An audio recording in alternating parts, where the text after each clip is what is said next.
susuko, di na bali mang gumarahe. Hindi importante ang pagmamadali, makukuha mo rin kasabay ng mga ngiti.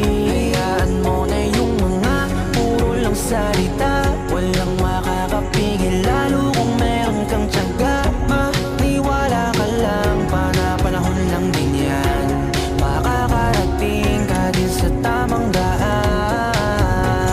Samahan mo palagi ng dasal, huwag mo dapat kalimutang madalas magpasalamat, dahil lahat naman ng ito ay siya din naging dahilan sa bawat araw na ikay nahihirapan. Gusto niya lang na ipaalam na imposible ang po pwede na mangyari. Huwag kang matakot, maiwanan, di naman to paligsahan, para lang may patunayan, di na bali. Ang mahalaga, dapat maging masaya, lalong mahalin ang ginagawa mo. Sipagan mo lang, kahit nakakatama, itutuloy mo. Walang masama hanggat wala kang tinatapakan tao.